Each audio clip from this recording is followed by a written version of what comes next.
NTR memorial trust Bhavan నిర్మాణానికి శంకుస్థాపన చేశామని trust managing trustee Nara Bhuvaneshwari తెలిపారు. సమాజానికి ఏది అవసరమో సేవాభావంతో అది చేసేందుకు ఎన్టీఆర్ ట్రస్ట్ ఎప్పుడూ ముందుంటుందని, ప్రజలకు ఏదైతే చెప్పామో అది చేసి చూపటమే ఎన్టీఆర్ ట్రస్ట్ లక్ష్యమని భువనేశ్వరి స్పష్టం చేశారు. ఇక్కడ విజయవాడలో ఈ ఎన్టీఆర్ ట్రస్ట్ బిల్డింగ్ లో మేము blood bank plus thalassemia centre పిల్లల కోసం వాళ్ళ కోసం మేము ముందుకు తీసుకెళ్తున్నాం. ఎన్టీఆర్ ట్రస్ట్ బిల్డింగ్ అనేది నెక్స్ట్ ఫిబ్రవరి 26లో మేము ఇది ఇనాగ్రేషన్ చేస్తాము. తప్పకుండా ఇవన్నీ మేము ముందుకు తీసుకెళ్ళగలుగుతున్నామంటే ఇది దాతలు, ఇది ఒట్టి ఒక ట్రస్ట్ మాది అని అన్ను 10 మంది చెయ్యి కలిపితేనే మేము మంచి పనులు ముందుకు తీసుకెళ్ళగలం.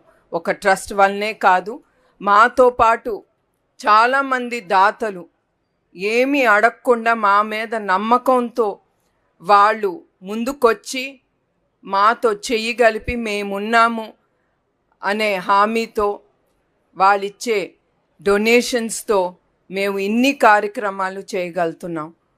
ఇప్పుడు కూడా చాలామంది విరాళాలు ఇచ్చారు. అది నేను ఎప్పుడు గుర్తు చేస్తాను అందరికీ, అది లక్షలవునే, కోట్లవునే, వేలవునే, 10 రూపాయలవని తిరిగి మనం సమాజానికి సేవ చెయ్యాలి. తర్వాత మా హెరిటేజ్ ఫుడ్స్ వాళ్ళ CSR ఫండ్స్తో కూడా వాళ్ళు మాకు దాతలుగా నుంచుని వాళ్ళు ఈ ఎన్టీఆర్ ట్రస్ట్తో ముందుకి వాళ్ళు కూడా చేయగలిపి మేము ముందుకి తీసుకెళ్ళగలుగుతున్నాం. సో దీంతో పాటు మిగతా బ్లడ్ బ్యాంక్స్ ఎక్కడెక్కడ ఉందో హైదరాబాద్, వైజాగ్, రాజమహేంద్రవరం, తిరుపతి, ఇక్కడ అన్నీ కూడా మేము థాలసీమియా సెంటర్స్ అనేది మేము తప్పకుండా ఇనాగ్రేట్ చేసి ఎస్పెషలీ పిల్లల కోసం ఇది ఎప్పుడు 24 గంటలు ఎప్పుడు వాళ్ళకి ఏది అవసరం ఉన్నా మా trust is always open with the doors for ఎవ్వరు తలుపు కొడితే వాళ్ళకి మా ట్రస్ట్ ఎప్పుడు తలుపులు తెరిచి వాళ్ళకి ఏది అవసరమో అది మేము తప్పకుండా నిలబడుతున్నాము. ముందుకు కూడా అట్లానే మేము నుంచుంటాం కూడా ప్రజల కోసం.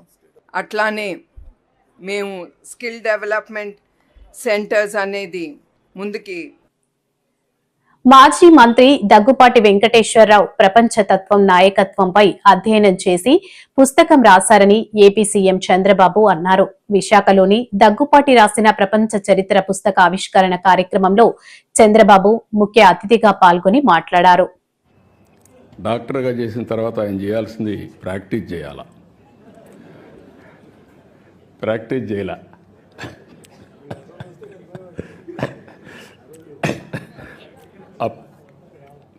మంత్రిగా ఉండి డాక్టర్గా ప్రాక్టీస్ చేశాడు, అది వేరే విషయం. ఆయనకు మెడికల్ అండ్ హెల్త్ మినిస్టర్ ఇస్తే ఈయన ప్రాక్టీస్ చేశాడు, కానీ డాక్టర్గా చదివినప్పుడు చేయలేదు, అది నేను చెప్పేది. కానీ డాక్టర్గా చేసి సినిమాలు తీశాడు. అంటే ఒక జీవితంలో ఏ విధంగా ఉంటాయనేది ఒక ఎగ్జాంపుల్. 5 సార్లు అసెంబ్లీలో మినిస్టర్గా, ఎమ్మెల్యేగా ఉండి, మంత్రిగా ఉండి, ఒకసారి లోకసభ, ఒకసారి రాజ్యసభలో మెంబర్గా ఉండి, ఇలాంటి ఆలోచనలు చేసేవాళ్ళం ఇప్పుడే వెంకయ్యనాయుడు గారు చెప్పినట్టు తిరగాలని ఆలోచిస్తాం తప్ప మళ్ళీ పుస్తకాలు చదవాలని ఆలోచించాం. తిరగడానికే సరిపోతుంది, అది ఒక వ్యసనంగా తయారవుతుంది. ఇప్పుడు వెంకయ్యనాయుడు గారు ఉండలేరు, ఆయన అంటున్నాడు నేను రిటైర్ అయినాన్ని, కానీ రిటైర్ కాలా. మనిషి రిటైర్ అయ్యాడు కానీ మైండ్ మాత్రం శాశ్వతంగా రిటైర్ కాదు. ప్రజాహితం కోసం నిరంతరం ఆలోచిస్తూనే ఉంటుంది, సమాజం కోసం పనిచేసే పరిస్థితికి వస్తారు. అదే సమయంలో వెంకటేశ్వరరావు గారిని చూసినప్పుడు మనిషి ఇంత మునిపే భరత్ చెప్పాడు. ఒక మాటలో చెప్పాలంటే మా ఫ్యామిలీలో మోస్ట్ రిలాక్స్. ప్రపంచ చరిత్ర రాయడం సామాన్యమైన విషయం కాదని, ఆయన ఎంపీగా, ఎమ్మెల్యేగా, రాష్ట్ర మంత్రిగా చేసినటువంటి వ్యక్తి అని కేంద్ర ఆర్థిక మంత్రి నిర్మలా సీతారామన్ అన్నారు. కానీ అక్కడ కూర్చున్నప్పటికీ నాకు అనిపించింది, the title of the book is it's a glimpse of world history. Glimpse అనేది ఎందుకు చెప్తున్నారంటే, ఇంత ఉన్న హిస్టరీని వారు చెప్పినట్టు ఒక 300 odd పేజెస్లో కండెన్స్ చేసి రాసినప్పుడు it becomes only picture, small picture. So it's a glimpse. కానీ వారు మాట్లాడుతున్నప్పుడే వారు ఎంత ఇన్వాల్వ్డ్ అయిపోయి, టోటలీ దాంట్లో నిమగ్నం అయిపోయి, ఎక్స్పాన్సివ్గా హిస్టరీని రాయదలుచుకొని దాంట్లో ఉన్న ఎస్సెన్స్ని మాత్రం 360 odd పేజెస్లో రాశారు. బట్ వారు మాట్లాడుతున్నప్పుడు మనకు స్పష్టంగా తెలుస్తుంది ఎంత involved, he soaked himself in it. మంచిగా నాని తేలి బయట వచ్చి రాశారు book. At the same time వారు మాట్లాడుతున్నప్పుడు చాలా విషయాలు వారు చెప్తున్నప్పుడు వారు క్యారెక్టర్ ట్రైట్స్ కూడా బయట వస్తున్నాయి. హౌ సింపుల్, లూసిడ్, ఇలా క్రిస్టల్ లైక్ స్పష్టంగా నాకు అర్థమైంది, నేను రాస్తున్నాను అన్న టైప్లో. So I find this a very interesting combination in that individual who had a very long stint in politics. Long stint in politics which consists of so many different types of people. అందరూ వారిలాగా లేరు. వారుకున్న typical qualities లేనటువంటి ఒక క్షేత్రం రాజకీయం. దాంట్లో 5 terms MLA, 2 terms of member of parliament, by which time వారు పర్సనాలిటీయే మారిపోయి ఉండాల్సింది. కానీ మారలా. He remained himself. And as a result, today, when he sits to do this kind of a very demanding exercise, he's managed to bring out the best, a glimpse of the world history. But varu maatladutunappudu, Honorable Chief Minister చెప్పినట్టు, నేను ఫుల్గా బుక్ని చదవలేదు, but because ఈ ప్రోగ్రామ్కి వస్తున్నాను కాబట్టి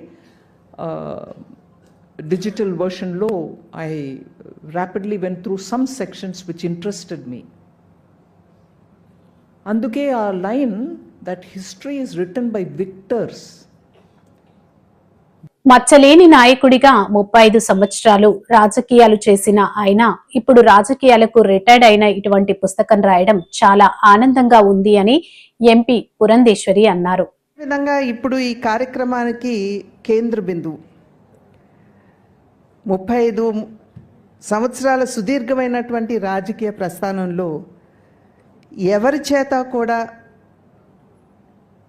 వేలెత్తి చూపేటువంటి పరిస్థితి ఏర్పడనీయకుండా మచ్చలేని నాయకుడిగా తన జీవన ప్రస్థానాన్ని ఇప్పటివరకు, ఒక ప్రజా జీవన ప్రస్థానాన్ని ఇప్పటివరకు కూడా కొనసాగిస్తూ, ఇవాళ ఇందాక ప్రతి ఒక్కరూ కూడా వారు రాసినటువంటి పుస్తకాల గురించి చెప్పడం జరిగింది. కనుక అటువంటి ఒక రిటైర్డ్ జీవితాన్ని, రిటైర్డ్ అని కూడా నేను అనకూడదు, ఇందాక పెద్దలు వెంకయ్యనాయుడు గారు చెప్పినట్లుగా రిటైర్డ్ కావచ్చు కానీ మేధస్సు మాత్రం టైర్లెస్గా పనిచేస్తుంది అని ఏదైతే వారు చెప్పారో అటువంటి వెంకటేశ్వరరావు గారు. వీరందరూ వేదిక మీద ఉన్నటువంటి సందర్భంలో నిన్నటి నుండి నా కుటుంబ సభ్యులకి నేను వేస్తున్నటువంటి ప్రశ్న, ఇప్పటి వరకు ఈ క్షణం వరకు నాకు జవాబు రానటువంటి ప్రశ్న, నా పాత్ర ఏమిటి? ఇంతటి అద్భుతమైనటువంటి కార్యక్రమం జరుగుతున్నప్పుడు వేదిక మీద ఉన్నటువంటి వారందరూ కూడా ఈ కార్యక్రమం గురించి అన్ని కోణాల నుండి, ఒకరు ఎందుకు రాశానో చెబితే, మరొకరు ఎందుకు దాన్ని ఆస్వాదించాలో, ఎందుకు చదవాలో చెప్పినట్లయితే, మరొకరు చరిత్రని ఏ విధంగా వక్రీకరించి ఇప్పటి వరకు రాయబడిందో దాన్ని ఎందుకు మనం సరిచేసుకుంటూ ముందుకు వెళ్ళాలో, ఇటువంటి అంశాలన్నీ కూడా స్పృశించడం జరిగింది. కనుకనే చెప్పాను, ఈ క్షణం వరకు నాకు జవాబు రానటువంటి ప్రశ్న, నా పాత్ర ఏమిటి? అటువంటి సందర్భంలో నేను 2004వ సంవత్సరం మొట్టమొదటిసారి పార్లమెంట్లో అడుగుపెట్టినప్పుడు నాకు ఎదురైనటువంటి అనుభవం నాకు గుర్తుకొచ్చింది.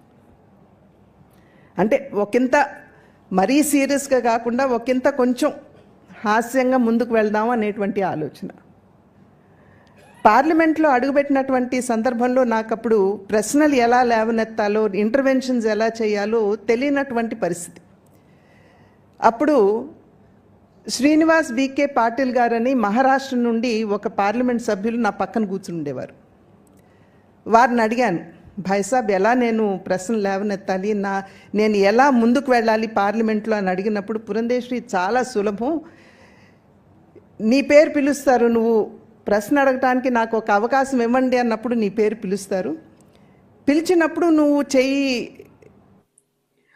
అభివృద్ధి వికేంద్రీకరణ ఫలాలు విద్యార్థులకు అందేలా ఆయా కళాశాలలు, సంస్థల అనుసంధానం జరగాలి అని శాసన మండలిలో విద్యాశాఖ మంత్రి నారా లోకేష్ అన్నారు. ఒకటి జీఆర్ రేషియో ఏదైతే మనకుందో, క్రాస్ ఎన్రోల్మెంట్ రేషియో ఏదైతే ఉందో అధ్యక్ష, మనది 36.5%, ఢిల్లీ 49%లో ఉంది, తమిళనాడు 47%లో ఉంది అధ్యక్ష. ప్రత్యేకంగా మన రాష్ట్రంలో చూస్తే అధ్యక్ష, చిత్తూరు, గుంటూరు వచ్చగల 45% కన్నా ఎక్కువ ఉంది అధ్యక్ష. అనంతపూర్, కర్నూలు, శ్రీకాకుళం 30 నుంచి 35% మధ్యన ఉంది అధ్యక్ష గ్రాస్ ఎన్రోల్మెంట్ రేషియో. అది ఫస్ట్. సెకండ్, మహిళలు ప్రత్యేకంగా చూస్తే తక్కువ ఉన్నారు అధ్యక్ష స్టెమ్ కోర్సెస్, అది 2 పాయింట్. మూడోది వచ్చేగల అధ్యక్ష పేటెంట్ ఫైలింగ్స్ అధ్యక్ష. ఆంధ్ర రాష్ట్రంలో కేవలం 1400 పేటెంట్ ఫైలింగ్స్ జరిగినాయి, కానీ తమిళనాడులో 7600 పేటెంట్స్ ఫైలింగ్స్ జరిగినాయి అధ్యక్ష.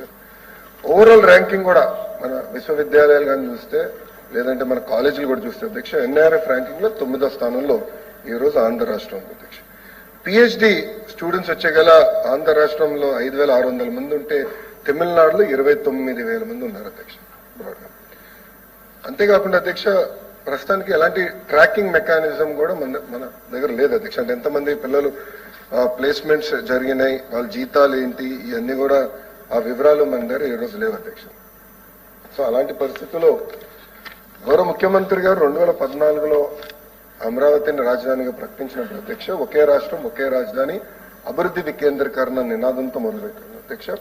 దాంట్లో భాగంగా అనంతపూర్కి కియా వచ్చింది, చిత్తూరు, కడపకి ఎలక్ట్రానిక్స్ మ్యానుఫ్యాక్చరింగ్ సంస్థలు వచ్చినాయి, రెన్యూబుల్ ఎనర్జీ కర్నూలుకి వచ్చింది, ఇప్పుడు డ్రోన్ సిటీ కూడా అక్కడికి వస్తుంది. అంటే ఇది ఎందుకు చెప్తున్నానంటే అధ్యక్ష, అభివృద్ధి వికేంద్రీకరణ చేయాలంటే అక్కడ ఉన్న ఐటీఐలు కానివ్వండి, పాలిటెక్నికల్ కానీ ఇవన్నీ కూడా చాలా ఫోకస్డ్ గా ఆ కరికులం తీసుకురావాల్సిన అవసరం ఉంది అధ్యక్ష. అధ్యక్ష, మన ప్రభుత్వ అధికారులకు వచ్చిన లీప్ పేరుతో, అంటే లెర్నింగ్ ఎక్సలెన్స్ ఇన్ ఆంధ్రప్రదేశ్ పేరుతో సెక్టర్ స్పెసిఫిక్ ఇన్స్టిట్యూషన్స్ ని ఫోకస్ చేసి ఈ క్లస్టరింగ్ ఏదైతే కాలేజీలు కానీ, పాలిటెక్నిక్స్ కానీ, ఐటీఐ, యూనివర్సిటీలు చేయాలనేది ఒక నిర్ణయం అధ్యక్ష. రెండోది ఇండస్ట్రీ లెడ్ కరికులం అధ్యక్ష. ఇక్కడ యాప్షీ చైర్మన్ గారు వచ్చారు, ఆయన కూడా ఎన్ఐటి వరంగల్ నుంచి వచ్చారు అధ్యక్ష. ఆయనకి ఏం చెప్పాలంటే ఇండస్ట్రీతో కనెక్ట్ అవ్వండి, అందరితో మాట్లాడండి అని చెప్తాం జరిగింది అధ్యక్ష. ఇది ఎందుకు చెప్తాను, ప్రపంచ చరిత్రపై పుస్తకం రాసేందుకు చాలా విషయాలు తెలుసుకోవాల్సి వచ్చిందని మాజీ మంత్రి దగ్గుపాటి వెంకటేశ్వరరావు అన్నారు. ప్రపంచ నేతలు, తత్వవేత్తలు గురించి పూర్తిగా అధ్యయనం చేసినట్లు తెలిపారు. రాజకీయాల్లోకి వచ్చిన వాళ్ళు చేస్తుంది ఏంటి, ఎలక్షన్లో గెలవటం, డబ్బులు ఖర్చు పెట్టుకోవటం, మళ్ళీ ఎన్నికైన తర్వాత డబ్బులు ఎట్లా తెచ్చుకోవాలి, ఇదే కార్యక్రమం కదా. అందుకంటే మనం చదివేటటువంటి దీన్ని ప్రపంచం గురించి తెలుసుకునేటట్టే లేదు కదా. ఇవాళ వాస్తవం ఇది అమ్మ. మా రాష్ట్రంలో మరి ఇప్పుడు ఈ విషయంలో చెప్పాలి, ఇప్పుడు ఆవిడ ఎన్నికల్లో నిలబడను అని స్టేట్మెంట్ ఇచ్చింది, ఎందుకంటే నా దగ్గర డబ్బులు లేవని చెప్పింది. ఇది పరిస్థితి. అట్లాంటి ఉన్నటువంటి వాళ్ళము ఈ పుస్తకాలు చదివో, లేకపోతే చరిత్ర గురించో, లేకపోతే ఈ ఆంధ్ర రాష్ట్రం గురించో, ఎవరెవరు ఎప్పుడు పరిపాలించారు, ఏం జరిగిందనేది తెలియటం అనేది తెలియదు. కాబట్టి నేను తెలుసుకుని వీటిని ఒక క్రమంలో 200 పేజీల్లో తీసుకొచ్చాను. ఇవన్నీ కూడా ఇంత చెప్పినటువంటి పాలన. తర్వాత ఆంధ్రప్రదేశ్ కూడా ఎట్లా విడిపోయింది, ఇది మద్రాసు నుంచి విడిపోయింది. మద్రాసు నుంచే విడిపోలే మనం, అంతకుముందు ఇటు ఒరిస్సా నుంచి విడిపోయాం, అటువైపు కర్ణాటక నుంచి విడిపోయాం, అటు నుంచి మధ్యప్రదేశ్ నుంచి విడిపోయాం. ఇవన్నీ కూడా చాలామందికి ఎమ్మెల్యేలకి మాకు తెలియకుండా అక్కడ కూర్చొని మేము ఎమ్మెల్యేలు అంటూ ఉంటాం. సో ఇవి అందరినీ తెలిస్తే బాగుంటుందని చెప్పి ఇవన్నీ కూడా ఒక క్రమంలో పెట్టి ఆ విభజనప్పుడు ఒక పుస్తకం రాసి అందరికీ పంచిపెట్టాను. నేను ఎమ్మెల్యేలకు అందరికీ పంచిపెట్టాను. ఎంతమంది చదవరో ఎంతమంది చదవలేదు నాకు తెలియదు, కానీ నా ప్రయత్నం, నా తృప్తి కోసం నేను చేశాను అది. ఆ తర్వాత నాకు అనిపించింది, అరే ప్రపంచం నలుమూలలా తిరుగుతూ ఉంటాను. నేను చాలా దేశాలు తిరిగాను పార్లమెంట్ అయిన తర్వాత మా ఫ్రెండ్స్ తోటి అందరితో కూర్చి వెళ్ళినప్పుడల్లా ఇంగ్లాండ్ వెళ్ళాం, లేకపోతే చైనా వెళ్ళాం, లేకపోతే జపాన్ వెళ్ళాం. ఇలా వెళ్ళినప్పుడు అక్కడ ఎవరెవరు ఏవే చేశారు, అక్కడ నాయకులు ఎవరు, ఒక చైనా ఉంది, ఒక మావో సెట్టింగ్ ఉన్నాడు, ఆ తర్వాత డెంగ్ జియోపింగ్ ఉన్నాడు, అంతకుముందు సన్నెట్ సెన్ ఉన్నాడు. అలానే జపాన్ వెళ్ళాం. ఎట్లయితే అభివృద్ధి చెందింది ముత్సుహిటో కింగ్, ముత్సుహిటో విజయ చక్రవర్తి ఆయన కాలంలో జరిగింది. అలానే జర్మనీ వెళ్ళాం. ఈ జర్మనీ 30 దేశాలు అయ్యి, జర్మనీ 30 దేశాలని బిస్మార్క్ యునైట్ చేస్తాడు. అలానే మనకి అనేక మంది, టర్కీ ఉంది, టర్కీకి వెళ్తే కెమెల్ పాషా అక్కడ Turkey is city anchor of the Muslim dominate. మహిళలపై హింసకు వ్యతిరేకంగా మహిళల చేత ప్రదర్శన. ఈ రోజు నా దేశంలో ఏ మూల చూసినా మహిళలపై అత్యాచారాలు, అవమానాలు, లైంగిక దాడులు జరుగుతున్నాయని దీనిపై విశాఖలో ర్యాలీ.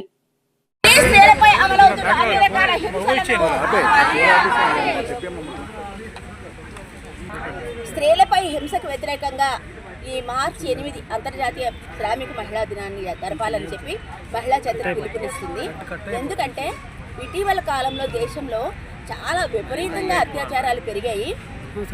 పరువు హత్యలు.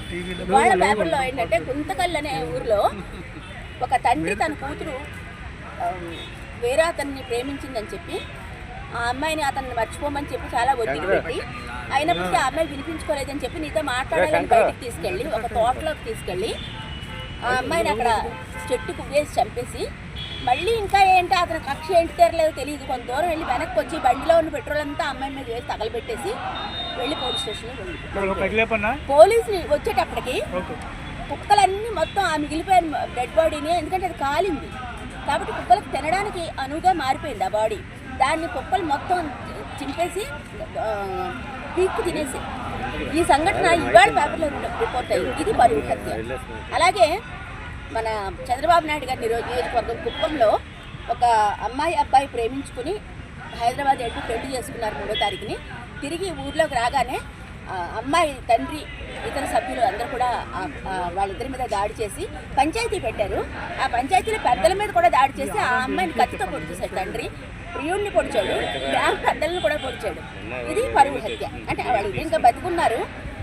ఈ రకమైనటువంటి సంఘటనలు అంటే తండ్రే బిడ్డని చంపాడు. తనకు నచ్చకపోవచ్చు, ఆ అమ్మాయి చేసిన తప్పు అనిపించవచ్చు, కానీ చంపే హక్కు ఎవరిచ్చారు? తండ్రికి కానీ, భర్తకు కానీ, ప్రియుడికి కానీ ఆడవాళ్ళని చంపే హక్కు లేదు అనేటటువంటి విషయం మనకు ఎంత గొంతు చించుకొని మాట్లాడుతున్నా సమాజంలో జరుగుతూనే ఉన్నాయి. అలాగే అత్యాచారాలు మనం ఈ మధ్య హర్యానాలో చూసాం. ఒక తల్లిని 15 సంవత్సరాల పాప ఆ అమ్మాయిని 2 నెలల పాటు 7 పోలీసులు, ఒక సిట్టింగ్ సర్పంచి, 2 మాజీ సర్పంచులు కలిసి వాళ్ళతో పాటు ఇంకో +6 వీళ్ళంతా కలిపి సింగిల్ యూజ్ ప్లాస్టిక్ వాడితే యమలోకానికే.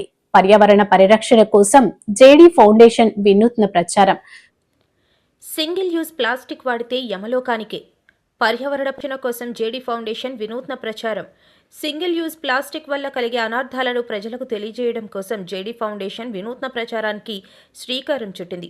సింగిల్ యూజ్ ప్లాస్టిక్ ఉపయోగించిన వారు యమలోకానికే అంటూ యముడు వేషధారణలో సింగిల్ యూజ్ ప్లాస్టిక్ కవర్లతో వెళుతున్న వారి వద్దకు వెళ్లి సింగిల్ యూజ్ ప్లాస్టిక్ వల్ల కలిగే అనర్థాలను వారికి వివరించి వారి వద్ద నుండి ప్లాస్టిక్ కవర్లు తీసుకుని వారికి గుడ్డ సంచిని అందించారు. అనంతరం సింహాచల పరిసర ప్రాంతాల్లో దుకాణ యజమానుల వద్దకు వెళ్లి సింగిల్ యూజ్ ప్లాస్టిక్ వల్ల కలిగే అనర్థాలను వివరిస్తూ ప్లాస్టిక్ వల్ల అనేక అనార్థాలు ఉన్నాయని, అవగాహన లేకుండా విపరీతంగా వాడుతున్న ప్లాస్టిక్ వ్యర్థాలతో మన పరిసరాలు, గాలి, నీరు కలుషితమవుతున్నాయని వివరించారు. భవిష్యత్ తరాలకు నివాసయోగ్యమైన పరిసరాలను అందించటం మన అందరి బాధ్యత అని తెలియజేశారు. ఈ కార్యక్రమంలో జేడీ ఫౌండేషన్ సభ్యులు, జీవీఎంసీ అధికారులు, సచివాలయం సిబ్బంది పాల్గొన్నారు. ప్లాస్టిక్ వాడకం నిరోధకం మీదన ఈరోజు అవగాహన సదస్సు కోసం సింహాచల దేవస్థానం పరిధిలో వచ్చాం. యాత్రికులకి, షాప్ వాళ్ళకి ఈ ప్లాస్టిక్ వాడడం వల్ల జరిగే అవరోధాలు దీని గురించి అవగాహన కలగజేసాం. ఈ జేడీ ఫౌండేషన్ వారు ఈ కార్యక్రమాన్ని ఏర్పాటు చేశారు. ప్లాస్టిక్ అనేది చాలా హానికరం. దయచేసి ఎవరు ప్లాస్టిక్ వాడొద్దు. మూగజీవాలు ఈ ప్లాస్టిక్ తిని ఎక్కువగా బలైపోతున్నాయి. రాబోయే తరాలకు మార్గదర్శకంగా ఉండాలంటే ఈ రోజు నుంచే మీరు గుడ్డ సంచులనే వాడాలి. ధన్యవాదాలు. నమస్తే అండి. ఈరోజు జేడీ ఫౌండేషన్ ఆధ్వర్యంలో సిబిఐ మాజీ జడ్జి శ్రీ వివి లక్ష్మీనారాయణ గారి పిలుపు మేరకు సింగిల్ యూజ్ ప్లాస్టిక్ నిషేధం ఉన్న నేపథ్యంలో విశాఖపట్నం సింహాచల ప్రాంతంలో ఈరోజు ఈ ప్లాస్టిక్ అవేర్నెస్ కార్యక్రమం చేయడం జరిగింది. ముందుగా మేమందరం ఈరోజు యముడు వేషం మా మిత్రులు ఉన్న జగన్నాథరావు గారి చేత యముడు వేషం వేయించి ఆయన చేత ఈ ఏరియాలో ఒక షాప్స్కి, కిరాణా కొట్లు, హోటల్స్కి వెళ్ళి ప్లాస్టిక్ వలన జరుగుతున్న విఘాతాన్ని వారికి వివరించి ఈరోజు వినూత్నంగా ఈ కార్యక్రమం చేపట్టడం జరిగింది. మరి భవిష్యత్తులో కూడా ప్లాస్టిక్ అవేర్నెస్ గట్టిగా జరగాలని కోరుకుంటూ దీంట్లో మాకు జీవీఎంసీ మళ్ళీ సచివాలయం సిబ్బంది కూడా మాకు సహకరించారు. వారికి కూడా ధన్యవాదాలు తెలియజేసుకుంటున్నాం. ఈ విధంగా విశాఖపట్నంలో చాలా ప్రాంతాల్లో మేము ఉచితంగా గుడ్డ సంచులు పంపిణీ చేయడం జరిగింది. అదేవిధంగా భవిష్యత్తులో కూడా పర్యావరణం కోసం మేము మరిన్ని కార్యక్రమాలు చేపడుతున్నాం. దీనికి మాకు సహకరిస్తున్న మా మిత్రులు, మా జేడీ ఫౌండేషన్ సభ్యులందరికీ, మా చైర్మన్ గారు అందరికీ ధన్యవాదాలు తెలియజేస్తున్నాం. సెలవు చేస్తున్నాం.